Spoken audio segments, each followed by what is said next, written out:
Welcome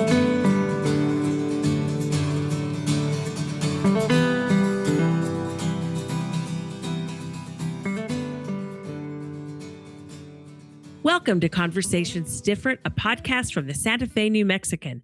This is Inez Russell Gomez, and today we are talking to Anna Sochocky about the New Mexico Book Association and a big party coming up. I guess your gala is just around the corner. It is, and thank you so much. It's a pleasure to be with you this afternoon, Inez. We are New Mexico Book Association. It's an over 30-year-old organization dedicated to writers, publishers, editors, designers, anything associated with the book. And our summer gala is one of our signature events. We have two. One is the Winter Fiesta in February, and one is the Summer Gala, which is coming up on August 28th. And we're thrilled because we have Arthur Sze as our keynote speaker, our poet laureate, nice, who is a cherished member of the Santa Fe community. So we're thrilled to have him, to welcome him, talk about the relevance and the importance of poetry in our rocky times that we live in. Yeah, that's so important. He was a podcast guest probably a few months before he was named poet laureate, and his calmness and his ability with words, even, as you speak, and then when you read what he writes, I think poetry is a way for all of us to kind of rest our souls right now. Exactly. And Arthur Sze is a very generous person, both in terms of his writing and his teaching and his willingness to come and speak to our New Mexico Book Association literary community.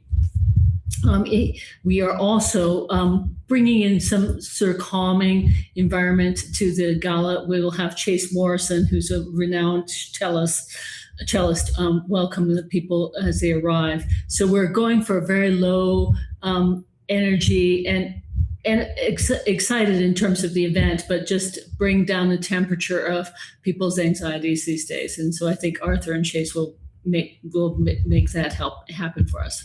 Oh, that's nice. And I have an email writer, a contributor who always signs his emails in serenity.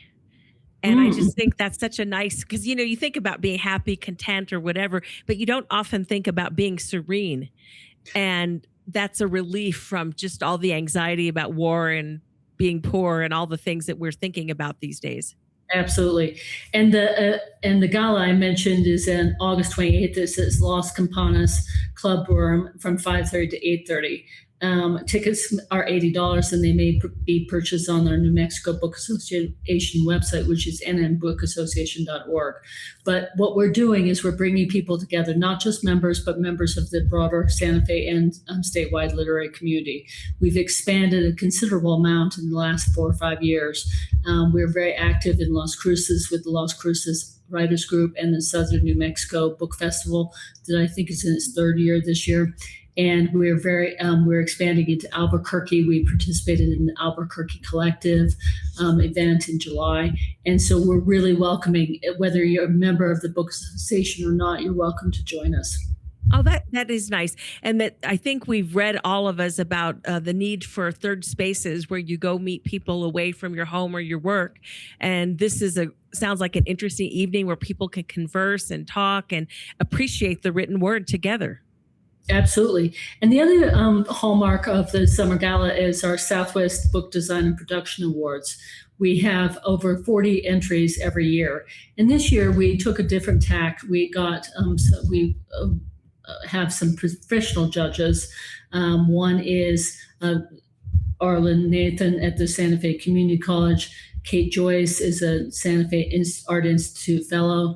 And so we really brought some professional judges in to consider the work of our members that are submitting. And so we do awards at that dinner as well, which is exciting. What is the association for? What do, when I join as a member, what do I get from it, and how do I participate in it? We do a number of things. We do workshops, 3 workshops in the fall and 3 workshops in the spring that are online. They're $20 for members and they're $25 for non-members. And what's so interesting is that if you can't make the date of the workshop, you can go into our archive and you can download it for a fee. I believe it's $15 to download the actual workshop. So this fall, we haven't booked our December workshop yet, but in October, we have Sounds Like a Good Idea. It's all about audiobooks on October 7th at noon. And you can go on our website and register for that. And then on November 18th, we have Mining Family Stories to Create Literary Gold. And that is on November 18th. And so what we do is we do marketing, we do genre workshops, we do audio workshops, we do any kind of selection. We did a couple of AI workshops. This is a few years ago. So I think we actually need to revisit that because AI has changed so much since we did those workshops. That's one aspect. We have member discounts. So, for example, there are marketing discounts from writer marketing organizations.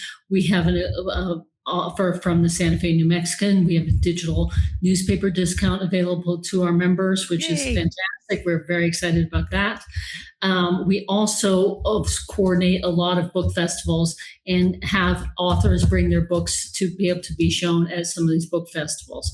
So, for example, we've been in New Mexico Writers in the spring at La Fonda. We've been at Albuquerque Collective this summer in July. We have been at the Southern New Mexico Book Festival in Las Cruces. We are looking at the possibility of doing a book festival in Los Alamos. And then the Southwest Writers is also doing a book fair in Albuquerque. And so what we do is members and other people who have published books for a fee, we distribute their books and then we can sell them at these events. The other part we have is we have a monthly meetup. It's usually in person during the nice time of the year. And then December through February, we go online on Zoom. And one thing we introduced this year was to have authors read from their work because we want to hear their voices. We want to hear their writing. So that's a great opportunity. And people have been really excited about that as well. We've got a couple of free activities. The Santa Fe Community College, our board member, Lanisha Adams, operates once a month. It used to be called the writing room, but it's basically a time each month where we can sit quietly and write. And so what we do is we have 2 or 3 hours set aside so people can just write whatever they would like to. Lanisha does an introduction and then people just spend the time writing. And so what we're doing is also trying to work next year. We're going to be spending a lot more time reaching out to local students at the Santa Fe Community College, IAIA, St. John's, and anywhere else where we think writers might be interested. We have student discounts for students. Our membership is $60 a year, and for students is $30 a year. If you're a member of a writing organization such as New Mexico Writers, then your membership will be $50 a year. So what we're trying to do is really reach out and build partnerships across the community, not just in Santa Fe, but around the state. Oh, I like that. On that note, we'll take a quick break and be back in a moment with more Conversations Different.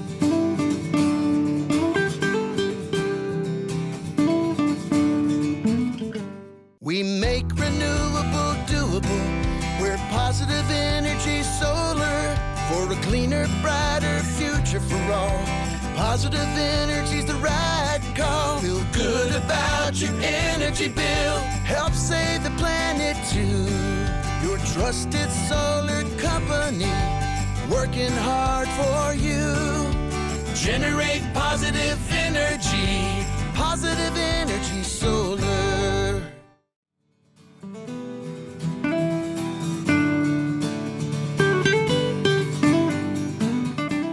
We are back with Conversations Different, talking about one of my favorite things in the entire world, which is a book.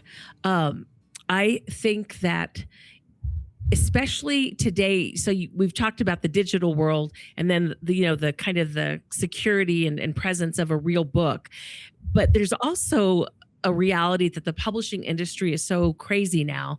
So writers who are going on their own probably can use the support of an organization that has insights into how to get published and how to get your idea seen. Absolutely. I mean, many of our workshops deal with precisely that issue. how to go about publishing your own book, how to market your own book, how to do an interview with a local media or with a podcaster or with a radio personality. So we have a lot of those things available on our website, and they're available to our members, and they're available to non-members too, because non-members can sign up for these workshops in the on the archive page. And so what's really important to us is we're getting more information that is positive for writers who are coming out of the work. They maybe thought about writing a book for decades and decades. A lot of people who I knew with the Book Association wrote a book during COVID because Right. couldn't do What anything. else was there to do? What else was there to do? And I think that's transferred into post-COVID world, because major publishers, they're not putting money into marketing. They're not putting money into public relations. They're taking a great amount of a cut of the books, if it even sells. And so what independent publishing has allowed people to do is take control of their own voice and take control of their own writing. And that's really exciting. So what we try and do is we try and make sure that a lot of our members and a lot of the members' books are really seen statewide. And so they have an opportunity to sell their books and to engage with the public about the topic of their books. We have been at the Tucson International Literary Festival for some years. And we'll go back next year. We're at the New Mexico Librarians Association conference every year, which is exciting because librarians are looking for books to put in their catalogs. Yes. And so yes. you get to have conversations with librarians of all sizes from across the state. So what we are trying to do is really infuse the opportunity to learn about independent publishing and to have more confidence by the relationships that you build with the Book Association membership. What is your feeling about, the news that we keep getting out of public schools that they're not necessarily reading whole books, and that even schools such as Yale and really prestigious colleges say they're getting kids that are accepted to those schools that haven't really read books? I mean, that's an interesting question, because I think the overall public stance of reading has been negative and has been sort of going downhill. In the recent issue of The Atlantic, they wrote an article about the demise of reading. Yeah, post-literate world. Post-literate world, exactly. And I don't know if that's true, because I think there are polls around the country that have different information. I think you're seeing more people read different kind of books. They're not reading things that are necessarily assigned. They're reading on their Kindle. They're reading on their phone. Yes, there is a decline in literacy, and yes, there's a decline of the literacy of our nation, as the Atlantic article pointed out. But I don't think books are long from dead. I think, and I think there's enough counter messaging about that in the broader public. Yes. And sometimes all it takes is one book just to take off. When my son was little, Harry Potter exploded, and Absolutely. we would wait and go pick it up at midnight. And when the last one came out, I made him go to bed, and I stayed up all night reading it so he could have it the next day and read the whole thing. Absolutely. But we haven't had one like that in a while. And I know that really does help get people excited about purchasing books and bringing them into their homes. We've not had something like that. There was the Twilight series that was probably the closest to it. But Harry Potter was definitely a phenomenon. Yeah. I remember, I forget which book it was that had just come out, but I was in London, and everybody on the buses and the trains were reading it. And we're talking about adults, all kinds of ages. And we're not talking about children or teenagers. I mean, everybody was obsessed with it. I don't think we've had a book like that, but maybe one of our members will write a book like that. That would be exciting. I know a couple of my friends in town are writers, and they publish mysteries. They do genre writing, and the publishing industry has really taken a dislike to historical romances all of a sudden. So they're having to regroup and figure out how to market or maybe write something different. So it's kind of interesting what people want and what's supported, and then what just takes off by itself. Well, and what's interesting is what is the media coming out of these major publishers. Yep. For example, I was at the Albuquerque Collective, and there was a woman who was next to our book, and she wrote romance novels. She was overwhelmed with attention. People were queuing up to talk to her. That's not the broader image of the romance novel in the public discussion. And so that was interesting. One of our authors was staffing the booth with me, and he and his wife wrote a book, a historical romance about the Civil War, and he sold almost a dozen books in the short time that he was there. So I think it's interesting because you get these sort of media silos of people's perception about reading and about what kind of books. And then you've got the reality on the ground. I mean, it's like politics, really. It's like you look at the politics when it's looking at the macro, and then you look at what's happening on the ground in your community. No, that's true. It's just that, like some bookstores, independent bookstores, you can go and there won't even be a section for romance at a time when they're still the biggest niche of terms of publishing and selling, which I always think that's interesting. Or they don't have hunting books because they don't want to encourage, shooting with guns or something. So books are so idiosyncratic, how we take them and what we think of them. And I think the major publishers, they tend to act like lemmings. If there's a particular topic, then they follow the wave. They're a marketing person's dream, actually, because they follow the wave of perceived culture. And that doesn't necessarily tap into what the real culture is in the particular community. And I think you can have these conversations on a national basis, but they're very different when you have them on a local level. Yeah. La Fonda had a traveling book fair. It was really interesting because my friend's books were in it. So I went to support her. And these people traveled from Tennessee. They flew to Denver, drove all the way down, and set up in one of the rooms, not La Fonda, the Drury, and had this book fair. And this was mostly romance, supernatural, different ones. And it just was fascinating. All the people, and a bunch of them were just from New Mexico. I had no idea that there were that many writers of a genre living right here. Exactly. And that's the thing. That's why I think it's very frustrating for readers and writers when they see, it's very demoralizing when they see these trends that are supposedly, accurate trends, which maybe not be accurate trends. You have to really take a look at what you like, what you want to buy, and what your local community is doing and supporting. Yeah. No, that's, go ahead. I was going to say, speaking of which, Collected Works Bookstore has been one of our partners for many, many years. And they're going to be on hand at the Summer Gala selling Arthur Ze's selection of Arthur Ze's current works. And actually, he'll be doing a book signing after the event. We were talking about local bookstores, so I thought I'd just slip that in. Oh, that's a great one. They don't have a romance section, but they are an excellent bookstore, and I love going there and getting a book and getting a cup of coffee and the talks they bring, the way they celebrate authors, I think is so important because, again, it's people gathering. And you're not talking about politics necessarily or the state of the world. You're talking about what you feel when you read this certain book. Exactly. And I think that's really important. And I think that's what's so important about the Book Association. We're sort of like a safety net for readers and writers. And I think that's really important right now. Do you think, because you've lived other places and I have too, even though I'm from New Mexico, it just seems like we have a lot of writers here. We do. I moved here from Minneapolis, Minnesota, which was kind of a literary capital, actually. Yeah. And a ton of writers in Minnesota. But you have UNM Press, you have Radius Books, you have some of these smaller presses. You have smaller presses in the state of New Mexico. And then Los Alamos, I think I read a study that they're one of the most literate communities in the state of New Mexico. So I think you do have readers.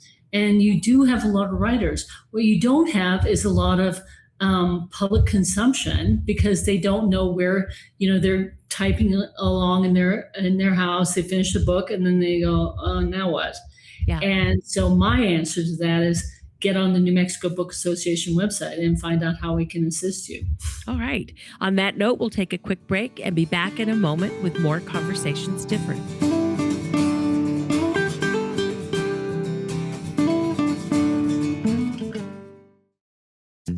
This is Patrick Dorsey, publisher of the Santa Fe New Mexican. Looking to reach a wider audience and grow your business? For 175 years, the Santa Fe New Mexican has been the trusted voice of Santa Fe, with unmatched local reach in print and online. In addition to our long-standing, independent, family-owned newspaper, we have a full-fledged marketing team with the expertise to help you succeed in the 21st century. From traditional print to precision-targeted digital advertising, we have the tools to connect you with your ideal customers.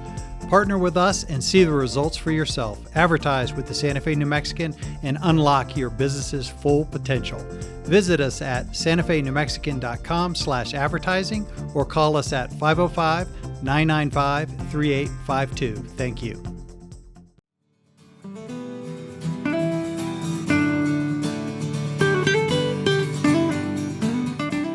We are back with Anna talking about the New Mexico Book Association and all that it's doing to get ready for the summer gala, which will be happening a few days after this airs. So the gala doesn't happen by itself. Obviously, you must have some support from the community to help put it on. How does that work? Well, we sell tickets. They're $80 a piece, and they are on our website, and you can purchase them on there. And so we have a lot of our members, and then we have people who also are potential members that come in. One thing that we did that's significant this year is that our registration with the IRS has been a membership-based organization, which is fine. It's the way it was birthed 33 years ago. But what it prevented us from doing is having people have a tax deduction for any donation that they made to the Book Association. What we did is our board member, Lanisha Adams, who's fantastic, she's the Student Wellness and Health Office Director at the Santa Fe Community College. She worked with Partners in Education to have them agree to be our what's called a fiscal sponsor. And what that means is the gift is given online or in person by check to the New Mexico Book Association, but the donation is made out to Partners in Education, and they basically hold a fund. It's like an escrow fund that holds our funding. And so now we are able to solicit donations from major companies and organizations and individuals and provide a tax-deductible gift donation opportunity for them in 2025. So, for example, the Santa Fe New Mexican has donated about $1,100 worth of advertising for us, in-kind donation. The Witter Binner Poetry Foundation made a significant contribution. That is very important to us. Century Bank, La Fonda, generous gifts have come from our members. We have several tiers of giving. We have the Turquoise Trail sponsor, which is $250. The High Desert sponsor, which is $500. The Rio Grande sponsor, which is $1,000. And then anything that people want to give. If they wanted to give us $20, we would graciously accept it. Because what we're trying to do is build a network of supporters. And now with this fiscal sponsorship partnership, we are able to provide tax-deductible opportunities for these donors. Oh, that makes it easier and helps people be more encouraged to give, because you don't give for the tax deduction, but it's a nice little bonus. It is, absolutely. And, we haven't been able to do that. So that's something we developed this year. And we're thrilled. Yeah. And it shows that your organization is taking advantage of opportunities and to grow and change and to remain vibrant and fresh. That's really important. Exactly. You have to sort of not just move with the times, you just have to think about what those times are and how you can fit into those. Yep, that makes sense. I was interested that you had an audiobook class coming up. I just find those, because I don't really like them, but because I'm always busy, that's a good way to get a book.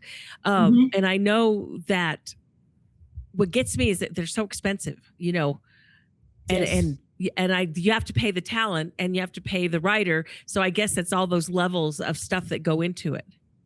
And that's what Lori Barr, who's one of our longtime members, that's what she does for a living, is she works with authors to produce an audiobook. And so you get to learn the ins and outs of doing that in our workshop. Oh, that's kind of exciting. Those are really valuable tools for people who may not be familiar with the whole spectrum of how you can publish these days. Absolutely. Yeah. Absolutely. And at one point we solicited ideas from our membership. And one point we want to do a workshop on ebooks because that's something that we have to address. And I mentioned this earlier, artificial intelligence has basically taken over all aspects of our lives right now, financially, economically, and everything. I mean, every story I see is about that.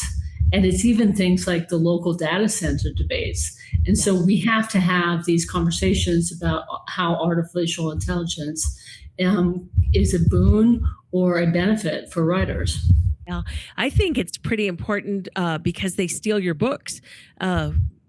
Again, my friend that's a writer found out that, her books had been repackaged and changed and were being marketed as AI books. And I think that there should be like a consumer beware. It should, if you're going to buy an AI book, it should say this was written by a robot or whatever. Absolutely. I mean, I find in my professional writing, magazines, not all, but magazines are increasingly putting a little tag at the bottom of an article that says this article was not produced by AI. And so they're doing that because there's more of a concern about that. No, that's true. I have a joke about AI because I don't really like it. I don't really use it. But occasionally what I'll do is an idea for a headline for an article. And my husband teases me because I have arguments with the chat bots. I'm like, that's a stupid idea. That's not very inventive. Yeah. That's not creative. You're repeating yourself. Try again. And so, I mean, I just don't have any sort of love lost for it, but I want to understand it. And I think that's what's important for writers and readers, that you don't necessarily have to use it.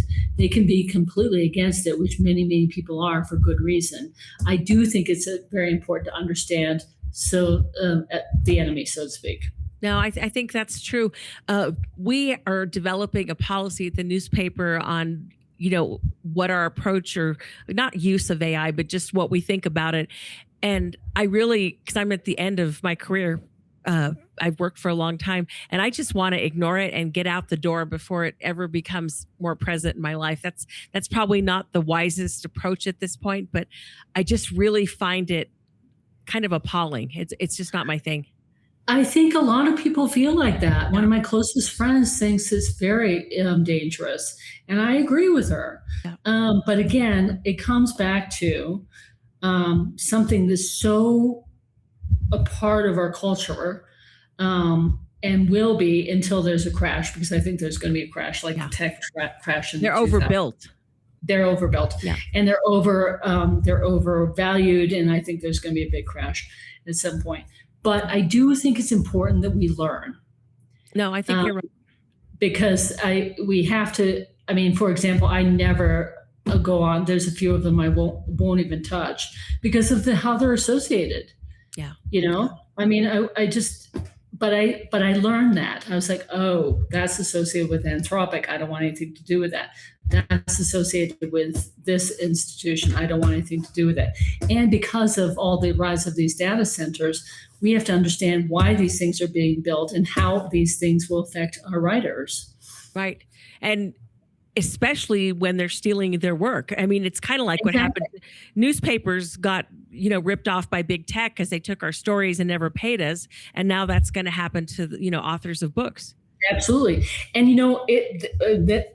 part of what I'm interested in sort of exploring or having the book is the book association explore is how to protect yourself as a writer. No, that is important. And that's really where gathering together as a community can help each other, because one person's mess can be someone else's warning, so that doesn't happen to them. Exactly. Yeah. And I want to be able to build more online conversations between members as well as we move forward, because people's lives are busy and they have children, they have grandchildren, they have jobs, and they have multiple jobs in some cases. And what we want to do is provide as many avenues for memberships to meet and talk in person or online. Yeah, no, that's so important. And especially if you're writing a book and you have a full-time job, you are going to need as much assistance and advice as you can get. Absolutely. Absolutely. I like that. So tell us again when the gala is and how to get tickets. And thank you so much for your time this afternoon. Absolutely. Well, it was a pleasure to be with you. The summer gala is August 28th, which is a Friday, at Las Campanas between 5:30 and 8:30. We have tickets on sale on our website for $80, and our website is nmbookassociation.org. And when you go to the website, if you are buying a ticket, we welcome you. But if you just want to sort of nose around and see what is up with the book association, feel free to do that. And consider a membership if you're a writer or reader. Because I think what we can do is we actually can provide a service to the community. There are many writers organizations, New Mexico Writers, Southwest Writers in Albuquerque, Somos and Taos, the Santa Fe International Literary Festival, Southern New Mexico Book Festival in Las Cruces. But we are partners with as many of these as we can get to be partners with. And we think that's really important for both writers and readers. Well, what a flourishing community to step up and join. So, well, yes, it is. It is. And thank you so much, Inez. It was lovely to speak with you. And thank you, Ernesto, for being the producer. Yes. On that note, this has been another Conversations Different. We'll be back next week. Thank you for listening to Conversations Different, hosted by me, Inez Russell Gomez, editorial page editor for the Santa Fe New Mexican. Our weekly episodes would not be possible without your support. We hope you enjoy them and keep listening. New episodes drop every Tuesday. Consider signing up for our newsletter so you never miss an episode, and while you're at it, consider subscribing to the Santa Fe New Mexican. Our podcast is available by visiting our website, santafenewmexican.com/podcasts, or wherever you get your podcasts. Conversations Different with Inez Russell Gomez is produced by Matt Dalside and Ernesto Cisneros, published by the Santa Fe New Mexican, a local and independent newspaper owned by Robin Martin.